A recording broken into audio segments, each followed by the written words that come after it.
Hey everybody, welcome to Slash Bash, where today I am bringing you another Choosing Beggar Reddit video. If you are new to the channel, then please subscribe and click on notifications so you don't miss out on the fun. In our first story, a belligerent choosing beggar on a flight finds out just what happens when you won't listen to the flight staff. Let's jump right in.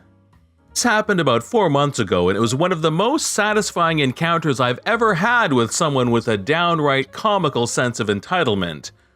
I took a flight from San Francisco to Boston that was in the afternoon after a full day of work.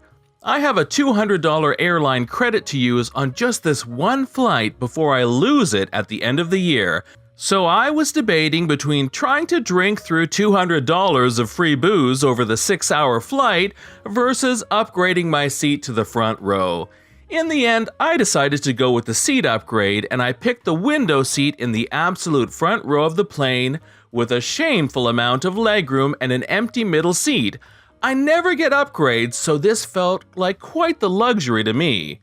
Turns out the rest of the plane was completely full, so I was feeling pretty good about this decision. However, I still had some work to do on my laptop and was disappointed that because there was no seats in front, I could not keep my backpack in front of me, and I realized I had to go fight the mob of people still boarding for some overhead bin space before they all filled up.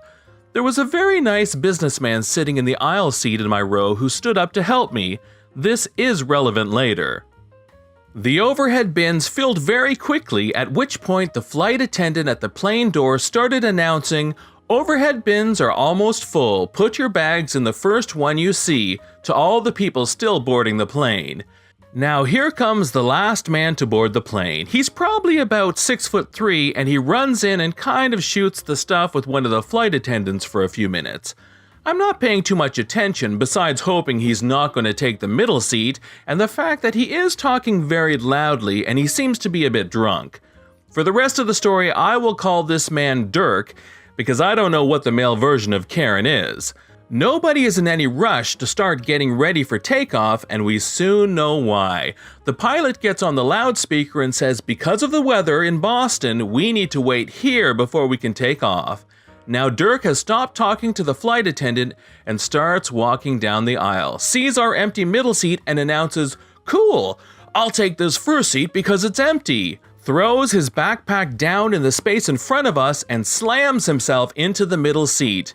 Now of course I wouldn't have minded if someone had purchased the middle seat, but now I'm grumbling a bit internally, thinking about how I spent my airline credit on this upgrade instead of booze, while this guy is going to get the nice seat for free. And nobody immediately came up to him and asked him to move his backpack, so I'm also frustrated that I had to go put mine away, and now his bag is in front of my feet. And finally, Dirk is being extremely loud and vocal. For example, when the pilot came on the loudspeaker again and said we would be waiting 45 minutes before takeoff, Dirk yelled out, "Man, this is some bull stuff." Stuff like that over and over. So at this point, I haven't said anything to him, but I'm sitting there probably looking like this. It's been about 5 minutes already, not too long, but I'm starting to think they're just gonna let this fly. Then comes one of the flight attendants and walks up to this guy and says, "Sir, can I please see your boarding pass?" The man laughs a bit and says he just showed it at the gate, and the flight attendant repeats that he would like to see it. So the man starts rummaging through his backpack and hands the attendant some crumpled up paper and then goes back to his phone. The flight attendant uncrumples it and now starts to look annoyed and goes, "Sir, you just handed me a receipt. Try again." The man starts belly laughing like, "Oh, my bad," and then pulls his boarding pass from his pocket. Of course, he is in 32B, and the flight attendant asks him to go to his assigned seat. Now they start to fight, with Dirk saying, "But the guy said to take the first seat available. Nobody is sitting here anyway." And the flight attendant repeating that he didn't know how he heard that, but people need to pay to upgrade to these seats. And he needs to go to his assigned seat now. Things started to get heated, and Dirk is full on screaming now, saying, "Why did he say to take the first available seat then? Why was he lying?" The attendant is yelling back, "This isn't Southwest," and the rest of the plane is silent and watching. Now at this point, I'm guessing Dirk misinterpreted the guy at the door saying to throw your bags in the first available overhead bin, but I did not want to get involved and have this potentially drunk man next to me direct his anger at me. At the time, the flight attendant announcing this was being very clear about this being for bags as well, so I think Dirk was just making up excuses. At this point, there are 3 flight attendants in the aisle arguing with Dirk, who is still repeating the same thing about being lied to over and over. They are saying he needs to move or get kicked off the plane, and Dirk is replying that of course he would rather make it home to Boston tonight than get kicked off, but he needs an explanation first as to why they lied to him. In comes a boss of a lady who wasn't taking any of Dirk's stuff to join the argument. She interrupts Dirk and says, "Look, you have 2 options. Take your assigned seat or get off the plane. I don't care what you think you heard. I don't know why we are still having this conversation." Then, when Dirk would open his mouth to continue arguing, the lady would hold up her hand and yell, like a mother silencing their toddler having a tantrum, and I am sitting there 6 inches away from the action watching this all go down. Dirk sits there in silence for a few moments, mouth open looking at this lady, and then stays sitting in the seat and looks back at his phone and starts mumbling again in a low voice about being lied to. At this point, the 3 flight attendants walk away, and Dirk seems to think that he's won. But lo and behold, 1 minute later, security comes on the plane. Now seeing this, Dirk stands straight up and says, "Okay, I will go take my seat," and starts to walk down the aisle. But they stop him and remove him from the plane, and we didn't see him again. And me and the nice man sitting in the aisle seat ended up getting free drinks for the rest of the flight for our troubles. If only every Choosing Beggar story ended this way. I wonder what happened after this. I know that flight security are pretty tough these days, so I'm guessing it ended in some sort of a body cavity search. In story number 2, our Choosing Beggar loses her temper when she finds out that she is the one who would need to pay for the money on a gift card. So this just happened earlier today while I was at work. I work at a popular redhead fast food empire, and since our lobby is closed due to the pandemic, all orders must be taken at the drive-thru. This puts me by our pickup window and listening to orders over the headset. Enter our star of the story, who I will lovingly call Karen. She drives up to the speaker and asks our drive-thru person if we have any gift certificates. "Do you have any gift certificates?" "No, we do not. We do offer gift cards, however." "Great. Can I have 15 of them?" "Go ahead and pull up to the window." This is where it's mostly paraphrased, as I didn't hear the whole conversation from my position. Policy requires our manager to handle any gift card purchases and reloads. As my manager is getting the cards together, she asks how much she wants on each card and who they're for. "I need $2 on each card. They're for my employees." "Alright, so that comes down to $30 total." "Wait, I thought I didn't have to pay for them." "Well, that's how the money gets put on the cards. You need to purchase the funds."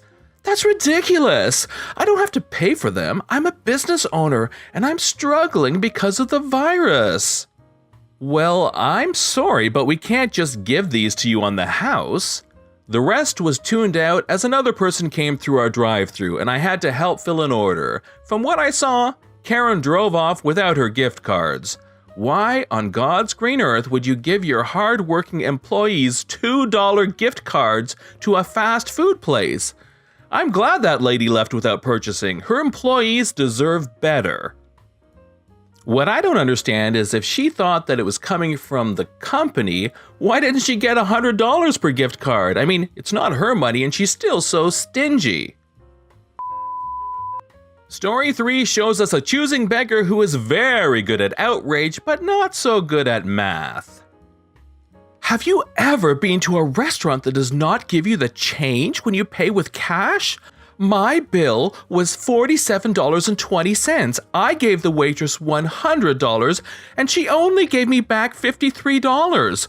I called over the manager, which was our waitress. She said we don't usually carry change. I told her to give my $100 back and I'll pay with a credit card. 80 cents would not kill me, but it's the principle. If they do this to everyone that pays cash over a year, that could be a lot of money in their pocket.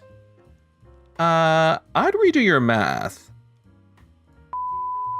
In our final story, a lazy choosing beggar loses out when she demands free delivery along with her free printer. So for context, my dad is a cop and works security for a local grocery store sometimes, as they get a lot of traffic and aren't in the center of town where the bulk of crime happens where I'm from. So we have an old printer from like 2012 that works fine, but since I've been in college and printing more, we decided to get a better one at the beginning of fall semester, and the old one has just been sitting collecting dust. Doing some cleaning around the house, my mom finds it in my brother's old room. She had forgotten they put it there and reminded my dad, and they said they were just gonna give it away. My mom makes a post late night saying first come first served and gets some responses rather quickly. She gives them my dad's number to text, and one lady texts and says she'd like the printer and is wondering where we live to pick it up. My dad doesn't really want to give a stranger our address, so he was trying to find a place to meet her in the middle. She stops responding last night and my dad decided he'd deal with it today. The grocery store he does security for is much closer to her home, and so he suggests that she could meet him there and pick it up. Instead, she says he should just deliver it if he's going to be out that way. My dad replies, "No, you can come get the free printer if you'd like it, just 5 minutes from your house. Come into the store and I won't be very hard to find." Lady never shows, and a different person ends up texting my dad and coming to pick the printer up for his son, also going to be in college. Later, the lady texts my dad asking when he will be delivering the printer. When he informs her that it's now gone, she threatens to call the police on him for backing out on the promise he never made. I really don't understand people. This has been John from Slash Bash. Thanks for watching. If you've enjoyed the video and want to see more of them, then please hit that subscribe button. We'd love for you to drop a like, share it with your friends, and we will see you in the next one.